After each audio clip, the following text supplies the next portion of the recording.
آئیے محترم بھائیوں، میں بتانا چاہتا ہوں وسیلہ ہے کیا ہے، وسیلہ کہتے کس کو ہیں، اور جائز وسیلہ کون کہتا ہے ہم وسیلے کو نہیں مانتے؟ اللہ کی قسم سب سے بڑے وسیلے کو ماننے والے ہم ہیں، لیکن اس وسیلے کے جو اللہ کے نبی صلی اللہ علیہ وسلم نے بیان فرما دیا تھا۔ اللہ کے نبی صلی اللہ علیہ وسلم نے خود وسیلہ بیان فرمایا، وسیلے کے طریقے کار بیان فرمائے ہیں۔ صحیح بخاری شریف کی حدیث ہے، اللہ کے نبی صلی اللہ علیہ وسلم نے فرمایا لوگوں وسیلے کی تین قسمیں ہیں۔ ایک وسیلہ یہ ہے کہ اللہ رب العالمین کے نام اسماء الحسنہ ہمارے ہاں عام 99 مشہور ہیں، ایک کم 100 اللہ کے صفاتی نام ہیں، حالانکہ اس سے بھی بہت زیادہ اللہ کے نام ہیں جن کو گنا نہیں جا سکتا، بڑی صفات ہیں اللہ رب العالمین کی، بہرحال 99 نام ہیں۔ نبی کریم صلی اللہ علیہ وسلم نے ان کو یاد کرنے کا حکم دیا ہے کہ لوگوں اس کو یاد کیا کرو، اپنے بچوں کو یاد کرواؤ، خود یاد کرو۔ سب سے پہلی قسم جائز وسیلے کی، اللہ کے نبی صلی اللہ علیہ وسلم نے فرمایا کہ لوگوں اللہ رب العالمین کے اسماء الحسنہ کا وسیلہ دے کے اللہ رب العالمین سے دعا کیا کرو، اللہ کے ناموں کی وسیلہ پیش کر کے کہ اللہ تیرے کریم ہونے کا واسطہ، اللہ تیرے رحیم ہونے کا واسطہ، اللہ کے سامنے اللہ کے ناموں کے واسطہ دے کے، اللہ رب العالمین کے ناموں کا وسیلہ دے کے اللہ رب العالمین سے دعا کیا کرو۔ نبی کریم صلی اللہ علیہ وسلم نے فرمایا اللہ انسان کی دعا کو قبول کر لیتے ہیں۔ وابتغوا الیہ الوسیلہ، آئیے میں آج بتانا چاہتا ہوں کہ وابتغوا الیہ الوسیلہ کا مطلب کیا ہے۔ اس کا یہی مطلب ہے جو نبی کائنات صلی اللہ علیہ وسلم نے خود بیان کر دیا اور کر کے دکھا دیا۔ لوگوں وابتغوا الیہ الوسیلہ کا معنی یہ ہے کہ اللہ کے اسماء الحسنہ کا نام لے کے، اللہ کے اسماء الحسنہ کو پیش کر کے اللہ سے دعا کیا کرو، اللہ رب العالمین تمہاری ہر دعا کو قبول کر لیا کریں گے۔ جیسے مثال کے طور پہ ایک دعا اکثر میں بھی کرتا ہوں، اکثر آپ نے علماء کو سنا ہوگا، اللہم انت شافی، شافی اللہ رب العالمین کی ہے، شافی اللہ کی صفاتی نام ہے، ایک اللہ کی ایک صفت ہے۔ یہ دعا اللہم انت شافی لا شفاء الا شفاؤک، اللہ تیرے علاوہ کوئی شفا دینے والا نہیں ہے، میرا عقیدہ ہے، میرا ایمان ہے کہ شفا دینے والا تو ہے، تیری ایک صفت شفا دینا ہے۔ اللہ میں تیرے سامنے دستے سوال دراز کر کے بیٹھا ہوں، اللہ مجھے شفا عطا کر دے۔ اللہ کے سامنے اللہ کے اسماء الحسنہ کا صفت، اللہ کے اسماء الحسنہ کو پیش کیا کریں۔ حضرت ایوب علیہ السلام کو دیکھ لیجئے، کتنے سال مفسرین نے لکھا، حافظ ابن کثیر رحمۃ اللہ علیہ نے تفسیر ابن کثیر کے اندر نقل کیا، 18 سال تک بیمار رہے، 18 سال تک، لیکن کبھی شکوہ نہیں، کبھی کسی پیر کے پاس نہیں گئے، کبھی کسی قبر والے کے پاس نہیں گئے، کبھی کسی شجر اور حجر والے کے پاس نہیں گئے۔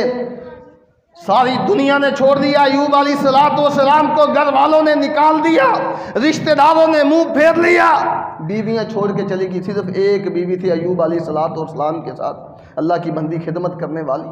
یہ قسمت والوں کو نصیب ہوتا ہے کہ خامد کی خدمت کرنا، بیوی کے بھی حقوق، خامد کے حقوق۔ نبی صلی اللہ علیہ وسلم نے فرمایا قیامت میں معراج کی رات آسمانوں پہ گیا، سب سے زیادہ جہنم کے اندر کثرت عورتوں کی میں نے دیکھی ہے۔ وجہ کیا تھی پوچھا میں نے جبریل سے، جبریل نے بتایا یہ خامدوں کی ناشکری کرتی ہیں، خامدوں کی خدمت نہیں کرتی۔ خامد کی خدمت میں اللہ رب العالمین نے جنت رکھی ہے، جنت رکھی ہے۔ اب دیکھیے ایوب علیہ السلام کی بیماری کی شدت کی ہے کہ کوئی قریب نہیں آتا، رشتہ دار چھوڑ گئے، خونی رشتہ دار، دوست ختم ہے، سارے چھوڑ کے چلے گئے۔ ایک بیوی ساری زندگی خدمت کرتی، 18 سال زندگی کا ایک حصہ ہے، چھوٹی بات نہیں ہے۔ ایوب علیہ السلام اللہ سے دعا کرتے ہیں، اللہ رب العالمین کے سامنے دعا کرتے ہیں، وَأَيُّوبَ إِذْ نَادَىٰ رَبَّهُ أَنِّي مَسَّنِيَ الضُّرُّ وَأَنْتَ أَرْحَمُ الرَّاحِمِينَ۔ اللہ مجھے بیماری پہنچی ہے، مجھے اس بات کا میرا یقین اور ایمان ہے کہ تیرے علاوہ مجھ پہ کوئی رحم کرنے والا نہیں، تیرے علاوہ مجھے کوئی شفا دینے والا نہیں ہے۔ اللہ کے صفاتی نام کی وسیلہ دیتے ہیں، اللہ کے سامنے پیش کرتے ہیں۔ رب کا قرآن بیان کرتا ہے ایوب علیہ السلام نے اللہ کی صفات کو وسیلہ بنا کے جب دعا کی، اللہ نے صرف شفا ہی عطا نہیں کی، آسمانوں سے سونے کی بارش برسا دی۔ آئیے محترم بھائیوں، اس وسیلے کو اختیار کریں، نہ کہ وہاں پہ جا کے اللہ کے سامنے یوں ہاتھ اٹھا لیں، اللہ تیرے فلاں ولی کا واسطہ، فلاں کا واسطہ، فلاں کا واسطہ، فلاں پیر کا واسطہ۔ یہ ساری خرافات، بدعات، نبی کائنات صلی اللہ علیہ وسلم نے کبھی ایسے دعا نہیں کی، نہ ہی کرنے کا حکم دیا۔ نہ رب کا قرآن اس بات کی اجازت دیتا ہے، نہ نبی کریم صلی اللہ علیہ وسلم کا فرمان اس بات کا درس دیتا ہے۔ جائز وسیلہ جو ہے صحیح بخاری شریف کے اندر امام بخاری نے نقل کیا، سب سے پہلا طریقہ یہ ہے اللہ کے اسماء الحسنی کو پیش کیا جائے، اللہ رب العالمین کے سامنے دعا کی جائے۔ ابراہیم علیہ السلام کا واقعہ بڑا معروف واقعہ ہے، صحیح بخاری شریف کے اندر منقول ہے کہ جب دعوت دیتے رہے کوئی بھی ماننے کو تیار نہیں ہے، کسی بندے نے اسلام قبول نہیں کیا، کتنا لمبا عرصہ دعا کرتے، بالآخر نادم ہو کے اس علاقے کو چھوڑتے ہیں۔ صرف ایک بیوی ہے سارہ علیہ السلام، وہ اسلام قبول کرتی، ان کو ساتھ لیا، چل پڑتے ہیں۔ چلتے چلتے ایک علاقے میں پہنچے، وہاں کا علاقہ جو بادشاہ تھا، حکمران تھا، وہ عیسائی تھا، وہ بڑا زانی قسم کا، بدکار قسم کا، فاحش قسم کا انسان تھا، جو بھی خوبصورت عورت دیکھتا اس کے ساتھ بدکاری کرتا، منہ کالا کرتا۔ اب یہ نبی کی بیوی ہے، حسن و جمال اس کی قسمت میں ہے۔ ابراہیم علیہ السلام کو بلاتا ہے، پوچھتا ہے جی آپ کے ساتھ جو عورت ہے یہ کون ہے؟ جوانی بھی ہے، خوبصورتی بھی ہے، سب کچھ ہے۔ ابراہیم علیہ السلام پریشان ہو جاتے ہیں، کہتے ہیں جی میری بہن ہے۔ سمجھا شاید بہن کہنے کی وجہ سے چھوڑ دے گا، باہر آئے، کہتا ہے اپنی بہن کو میرے پاس بھیجو۔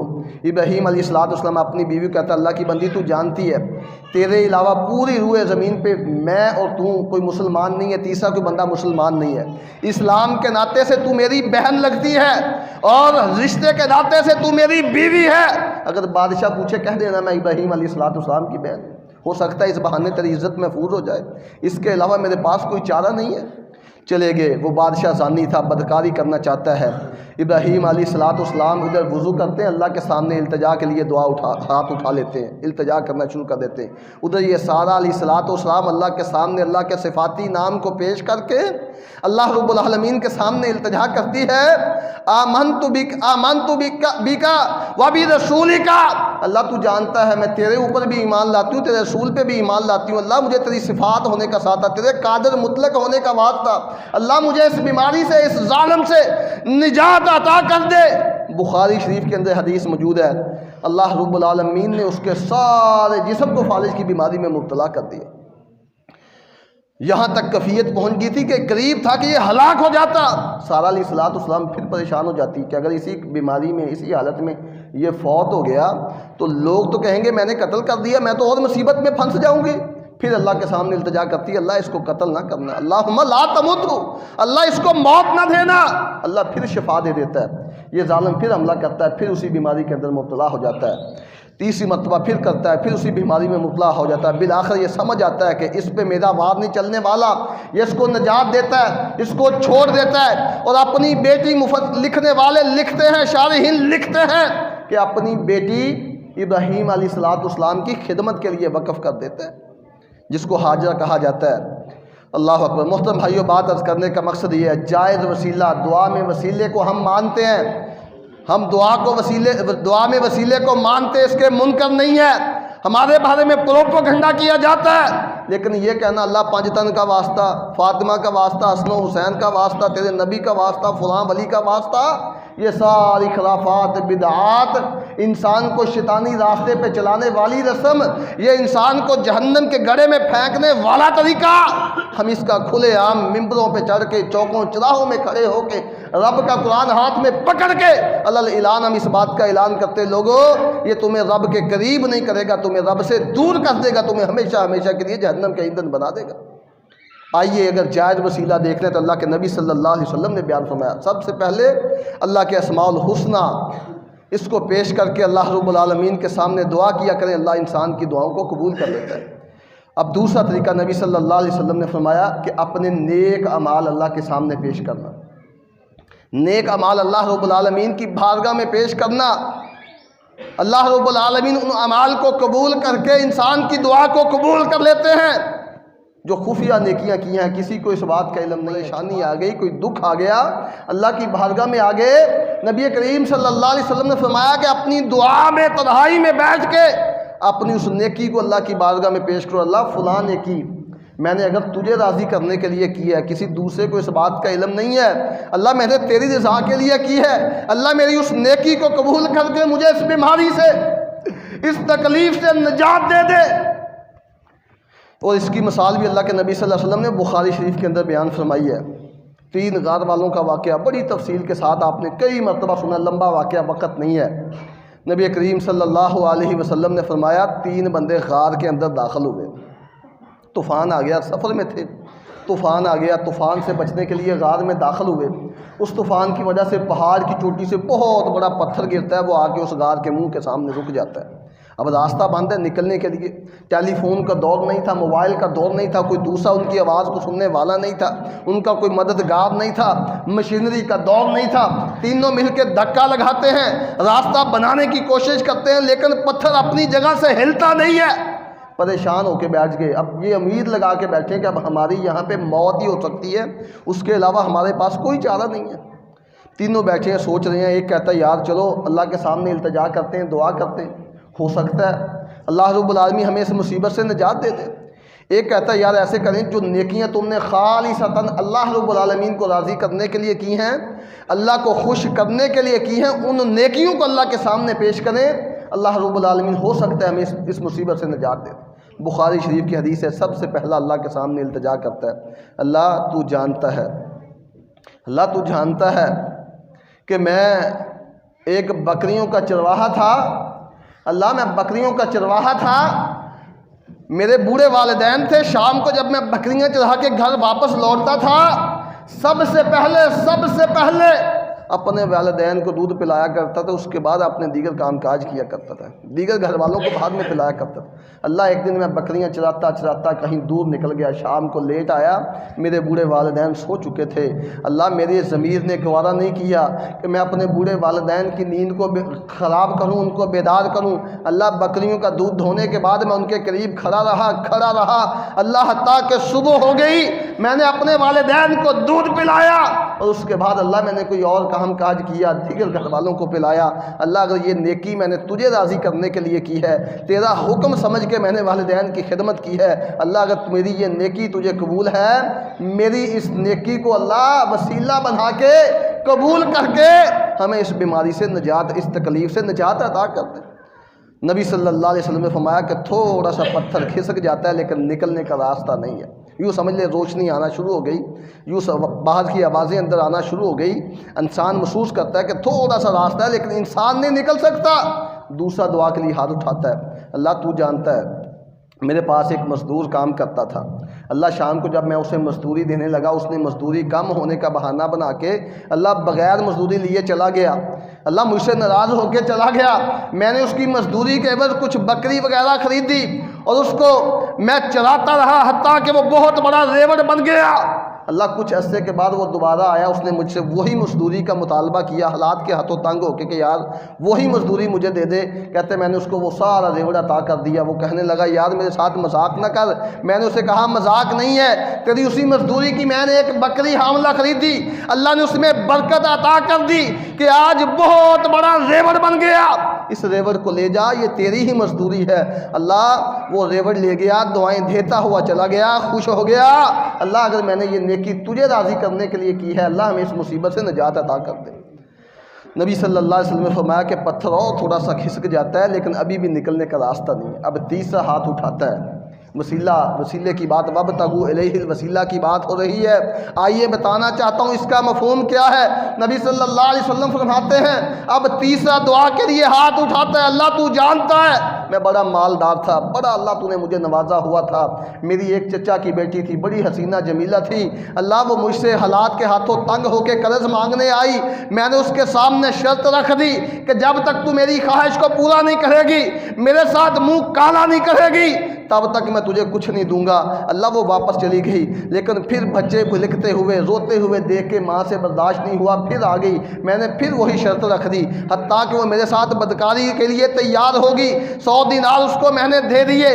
وقت آیا، جب ٹائم آیا، اللہ وہ کانپنا شروع ہو گئی، ابھی تک بدکاری نہیں کی، کوئی تیسرا دیکھنے والا نہیں ہے، وہ کانپ رہی ہے، میں نے اس سے وجہ پوچھی، مجھے کہنے لگی اللہ کے بندے اللہ سے ڈر جا، میں حالات کے ہاتھوں مجبور ہو کے تیرے پاس آئی اور تو میری اس مجبوری کا ناجائز فائدہ اٹھاتے ہوئے ایک حرام کام کا ارتکاب کرنے لگا ہے، بتا کل قیامت میں اللہ کی عدالت میں جائے گا تو کون سا منہ لے کے جائے گا، کس منہ کے ساتھ جائے گا، اللہ کو کیا جواب دے گا؟ کہتا ہے اللہ میری اس کی یہ تقریر، اس کا یہ واضح و نصیحت، مجھے یہ سمجھانا اللہ میرے اوپر اثر کر گیا، اللہ میں نے اس کو چھوڑ دیا، معاف کر دیا، 100 دینار بھی میں نے اس کو معاف کر دیے، اللہ اگر میں نے یہ نیکی تجھے راضی کرنے کے لیے کی ہے، ہمیں اس مصیبت سے نجات دے۔ بخاری شریف کی حدیث ہے، حوالے کا ذمہ دار ہوں، اللہ پتھر کو ہٹا دیتے ہیں، ان کو باحفاظت وہاں سے نکال دیتے ہیں۔ آئیے محترم بھائیو، جائز وسیلہ اللہ کے اسماء الحسنی، ان کا نام لے کے، اللہ کے نام پیش کر کے، اس کو وسیلہ بنا کے اللہ کے سامنے دعا کریں، اللہ قبول کرتے ہیں۔ اور اسی طرح اپنی وہ نیکیاں جو دکھلاوے کے لیے نہیں، صرف اللہ کو راضی کرنے کے لیے کی ہیں، تنہائیوں میں کی ہیں، وہ نیکیاں لے کے آئیں، چاہے چھوٹی سی کیوں نہ ہو۔ نبی کریم صلی اللہ علیہ وسلم نے فرمایا، نبی صلی اللہ علیہ وسلم فرماتے ہیں، میں نے ایک بندے کو معراج کی رات جنت میں ایسے دیکھا کہ چھلانگیں لگا کے جنت میں جا رہا ہے۔ میں نے پوچھا یہ کون سا بندہ ہے؟ مجھے بتایا گیا اس نے دنیا کے اندر ایک ایسا درخت جو لوگوں کے راستے میں رکاوٹ تھا، لوگ تنگ ہوتے تھے گزرتے ہوئے، اس درخت کو کاٹ دیا تھا۔ اللہ کو وہ نیکی اتنی پسند آئی، اللہ رب العالمین نے اس کو جنت عطا کر دی۔ بلکہ ایک حدیث کے اندر آتا ہے کہ ایک بندے نے صرف کانٹوں والی جھاڑی راستے میں پڑی ہے، اس کو اٹھا کے سائڈ پہ کر دیا، اللہ کو یہ نیکی بھی اتنی پسند آئی، اللہ رب العالمین نے اس بندے کو بھی معاف کر کے جنت میں داخل کر دیا۔ یہ نیکیاں جو تم نے تنہائیوں میں کی ہیں، چاہے چھوٹی سی کیوں نہ ہو، چاہے تمہاری نظروں میں حقیر سی کیوں نہ ہو، ادنا سی کیوں نہ ہو، کوئی نیکی چھوٹی نہیں ہوتی، اللہ رب العالمین کے ہاں گنتی نہیں ہوگی۔ یاد رکھنا محترم بھائیو، دنیا میں گنتی ہوتی ہے لیکن آخرت کے اندر گنتی نہیں ہوگی۔ پہاڑوں کی مانند لوگ اعمال لے کے آئیں گے، اللہ ان کو ایسے اڑا دیں گے جیسے روئی ہوا میں اڑتی ہے، اور لوگ چھوٹے ذرات کے برابر نیکیاں لے کے آئیں گے، اللہ وزن اتنا بنا دے گا، ایک پلڑے میں پوری دنیا کو رکھ دیا جائے، دوسرے پلڑے میں وہ چھوٹی سی نیکیاں رکھ دی جائیں، اللہ ان کا وزن بڑھا دے گا۔ اللہ کے ہاں وزن ہوتا ہے، گنتی نہیں ہوتی۔ اللہ رب العالمین وزن کرتے ہیں، چاہے چھوٹی سی کیوں نہ ہو، اللہ کے ہاں وزن دیکھا جاتا ہے کہ اس میں اخلاص کتنا ہے، اس کی نیکی کے اندر اخلاص کتنا ہے۔ اللہ نیک اخلاص کو دیکھتے ہیں، نیکیوں کو دیکھتے ہیں۔ آئیے تنہائیوں میں بیٹھ کے دعا کو بھی زندگی کا معمول بنائیں، وسیلے کو بھی بنائیں، لیکن وہ وسیلہ جو نبی کائنات صلی اللہ علیہ وسلم نے بیان فرمایا تھا۔ کوئی پوری زندگی کے اندر کوئی ایک واقعہ دکھا دے کہ اللہ کے نبی صلی اللہ علیہ وسلم نے کسی پیر، فقیر، بزرگ کو وسیلہ بنایا، یہ فلاں کے وسیلے، فلاں نبی کے وسیلے۔ لوگوں نے تو معاذ اللہ آدم علیہ السلام کو معاف نہیں کیا۔ آدم علیہ السلام کے بارے میں پروپوگنڈے من گھڑت کس سے؟ جی آدم علیہ السلام کو جب جنت سے نکالا گیا، دنیا میں اتارا گیا، تو آدم علیہ السلام بڑے پریشان ہیں۔ اچانک آدم علیہ السلام کو یاد آیا کہ اللہ کے عرش کے نیچے ایک پائے میں محمد نام لکھا ہوا ہے، وہ اللہ کا بڑا قریبی ہوگا، بڑا مقرب ہوگا، چلو اس کا میں وسیلہ پیش کر کے اللہ سے معافی مانگتا ہوں۔ آدم علیہ السلام نے نبی صلی اللہ علیہ وسلم کے نام کا وسیلہ دیا، اللہ نے معاف کر دیا۔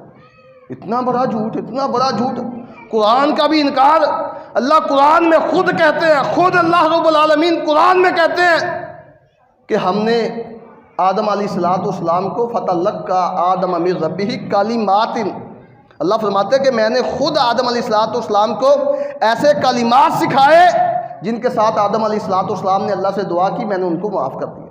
اب یہ اللہ رب العالمین کے قرآن کا بھی انکار کرتے، اتنا بڑا بہتان لگاتے ہوئے شرم نہیں آتی۔ صرف مقصد کیا ہے؟ یہ ہماری دکانداری بند نہ ہو جائے۔ انا للہ و انا الیہ راجعون۔ بہرحال سب سے پہلا طریقہ بخاری شریف کے اندر وسیلے کا، اللہ کے اسماء الحسنی کا پیش کر کے دعا کی جائے، اللہ قبول کرتے ہیں۔ دوسرا طریقہ، اپنے نیک اعمال جو اللہ رب العالمین کو راضی کرنے کے لیے کی ہیں، ان کو پیش کر کے اللہ کے سامنے دعا کی جائے، اللہ دعا کو قبول کرتے ہیں۔ اور تیسرا اور آخری جائز وسیلہ، اس کے علاوہ کوئی وسیلہ دنیا کے اندر، پوری ذخیرہ پورے اسلام کے اندر کوئی وسیلہ جائز نہیں ہے۔ جتنے بھی وسیلے آپ کو نظر آئیں گے سب من گھڑت ہوں گے، آنکھیں بند کر کے ان کو پسے پشت ڈال دو، ان کا انکار کر دو۔ صرف 3 وسیلے جائز ہیں جو نبی کائنات صلی اللہ علیہ وسلم نے بیان فرمائے۔ تیسرا اور آخری وسیلہ نبی صلی اللہ علیہ وسلم نے فرمایا، کسی نیک بندے کو، جس کو تم سمجھتے ہیں یار بڑا نمازی ہے، یہ حدود اللہ کا خیال رکھنے والا ہے، حلال حرام کا خیال رکھنے والا ہے، متقی انسان ہے، جس کے تقوی ورع کا تم اس کا اقرار کرنے والے ہو، نبی کائنات صلی اللہ علیہ وسلم نے فرمایا کہ اس سے دعا کروا لی جائے اللہ تب بھی دعا کو قبول کر لیتے۔ اس کی بے شمار مثالیں۔ نبی کائنات صلی اللہ علیہ وسلم نے حضرت عمر رضی اللہ تعالی عنہ کو کہا تھا کہ تیری زندگی کے اندر اویس کرنی اگر مل جائے تو اس سے اپنی مغفرت کی دعا کرنا۔